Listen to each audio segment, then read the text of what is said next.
महाराष्ट्र प्रांत के नासिक जिले की सतना तालुका में स्थित है श्री दिगंबर जैन देवस्थान सिद्ध क्षेत्र मांगी तुंगी जी, जो भगवान श्री राम, हनुमान, नल, नील सहित 99 करोड़ तपस्वियों की मोक्ष स्थली के रूप में विश्व भर में प्रसिद्ध है। प्राकृतिक सौंदर्य से परिपूर्ण वातावरण में स्थित इस युगल शिखर वाले सिद्ध क्षेत्र में विराजमान है बलदेव जी सहित तीर्थंकर भगवंतों एवं अरिहंतों मुनिवरों की हजारों प्राचीन प्रतिमाएं, जिनके दर्शन मात्र से ही सभी मनोकामनाएं पूर्ण हो जाती हैं। ऐसा माना जाता है कि मांगी तुंगी तीर्थ की निरंतर 2 यात्राएं करने से श्री सम्मित शिखर जी की एक यात्रा के समान पुण्य प्राप्त होता है और जो भी श्रद्धालु 5 पूर्णिमा के संकल्प के साथ मूलनायक विश्वतीर्थंकर चिंतामणि श्री पार्श्वनाथ भगवान की अतिशयकारी एवं मनोज्ञ प्रतिमा का दर्शन अभिषेक करता है, उसे मनवांछित फल की प्राप्ति होती है। पर्वत के तलहटी में स्थित श्री मुनि सुब्रतनाथ जैन मंदिर में विराजमान है शनि ग्रह अरिष्ट निवारक भगवान मुनि सुब्रतनाथ जी की 20 फीट उत्तुंग श्याम वर्णीय खड्गासन मुद्रा वाली प्रतिमा, जिसका प्रत्येक शनि अमावस्या के दिन महामस्तकाभिषेक किया जाता है। आप भी यहाँ आकर भगवान मुनि सुब्रतनाथ जी की इस अतिशयकारी प्रतिमा के दर्शन के साथ साथ तीर्थ के मूल नायक चिंतामणि श्री पार्श्वनाथ भगवान की प्रतिदिन होने वाली शांति धारा में सहभागी बन महापुण्य का अर्जन कर सकते हैं। दर्शनार्थियों के ठहरने के लिए तीर्थ पर अत्याधुनिक सुविधाओं से युक्त एक भव्य धर्मशाला बनी हुई है, जिसकी एडवांस बुकिंग के लिए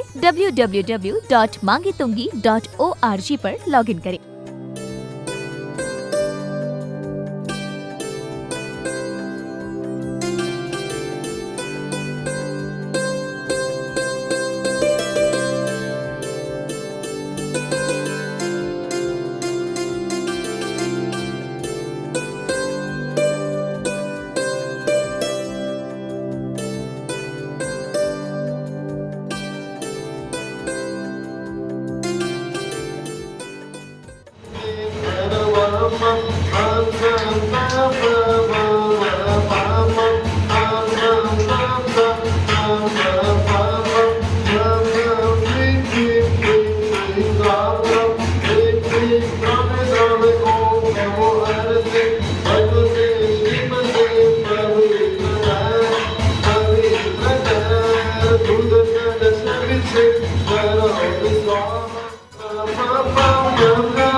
ओम नमः सिद्धेभ्यः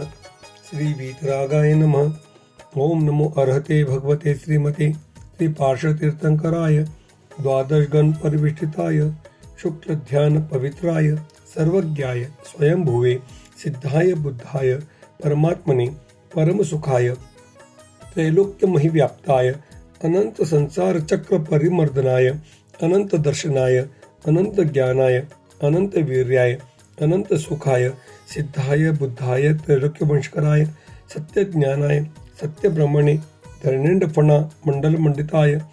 ऋषि आरिका श्रावक श्रविका प्रमुख चतु संगोपसर्ग विनाशनाय घाति कर्म विनाशनाय अपवायम अस्माकं छिजिंदी बिंदी बिंदी।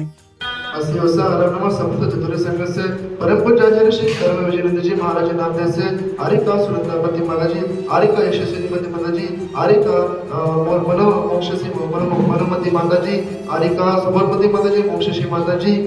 शुलक्षी नमस्कार मंडली समस्त चतुर्थ संघ से निर्मलाबेन, साधनाबेन, सुजलाबेन सर्व चतुर्थ संघ से नाम देते शांतिधारा कर्तुनम सौभाग्यवती ज्योतिबेन, सुभाष चंद्र कासनीवाल, सौ दीपाली पंकज, सौभाग्यवती पायल दीपक, सौभाग्यवती विनीता धीरज भाग्य सार्थक चित्ताश चित भक्ति, सौभाग्यवती मोनिका अमित, समस्त अजमेरा, समस्त कासनीवाल परिवार, नमन स्वरूप व्यामणवा नाम से श्रीमती सुशीलाबेन, मुन्ना रीता, समस्त पहाड़िया परिवार, ओम प्रकाश बेला, अनिल कमल, अभिषेक ऋषभ, आभा विभा मीना, यासी सिद्धि, समस्त सबलावत परिवार, मुंबई नाम से आयुषी समस्त परिवार से श्रीपाल जी निकमावत स्वास्थ्य देते, डॉक्टर सुजमन नाम देते हम स्वास्थ्य देते सर्व चतुर्थ संघ से यासी समस्त परिवार से संजय जनानी नाम से निर्मला सर्व परिवार से ठाकुरिया सर्व परिवार से सुनील भाई परिवार से तस्याम संक्रांति परिवार से विपुल सूर्य सर्व परिवार से सर्व शांतरा करतो नाम दर्शन करतो नाम पूजा करतो नाम व्रत करतो अभिषेक करतो सर्व शांति तुष्टि पुष्टि गुरु नमः स्वाहा। सौभाग्य का दिवस, अबूझ मुहूर्त, अक्षय तृतीया के नाम से जाना सारा विश्व आज इस त्योहार को मनाता है।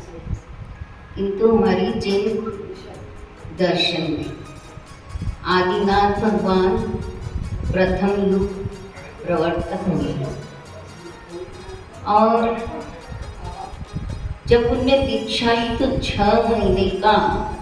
योग धारण कर 6 महीने के उपवास को धारण करने के बाद अपने ज्ञान से उन्होंने जाना कि मैं तो आहार के बिना रह सकता हूँ, किंतु आने वाली पीढ़ी में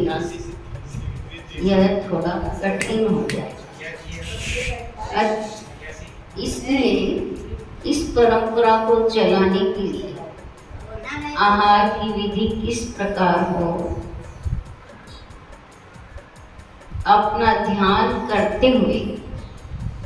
उस आहार के लिए जैसे ही 6 महीने पूर्ण हुए योग धारण के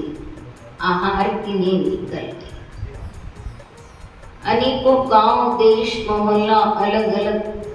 खेत, करवट, पत्तन आदि में सब दूर घूमते रहे, किंतु आहार की विधि कोई भव्य जीव जानता नहीं। चलते चलते विहार करते करते हस्तिनापुर पहुंचे। सब लोग समझते थे भाई राजा है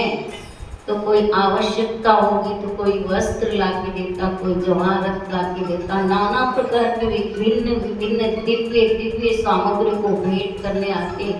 किंतु उनकी और आदिनाथ भगवान देखते ही नहीं। ऐसे करते करते हस्तिनापुर में प्रवेश हो गया। वहां की मंत्री ने राजा श्रेयांश और सोम देव को जाके कहा कि निर्ग्रंथ मुनि आ रहे हैं। आदिनाथ भगवान का प्रवेश। पूर्व भाव में इन दोनों ने श्रीमती का जीव और राजा श्रेयांश का जीव जो वज्रजन थे,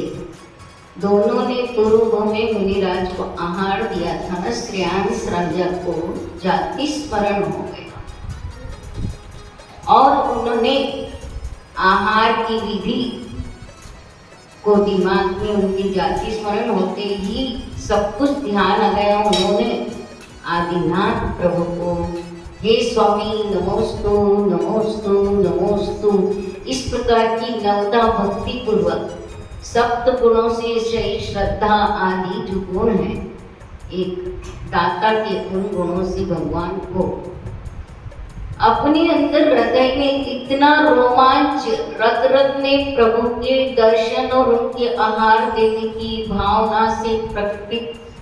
रोम रोम जिनका पुलकित हो रहा था, ऐसे श्रेयांश राजा और उनके भाई सोम कुमार दोनों ने मिलकर आदिनाथ का पड़गाहन किया। नवदा भक्ति पूर्वक उनकी पूजा आदि करके इक्षुरस का आहार आज के दिन उनकी अंजलियों में प्रथम बार देकर आहार दान की प्रवृत्ति को चलाया। तो श्रेयांश राजा ने दान तीर्थ का प्रवर्तन किया। 50 हुए और वह परंपरा आज तक चल रही है और पंचम काल के अंतिम तक जब तक मुनिराज होंगे, श्रावक लोग इस दान की परंपरा को निभाएंगे।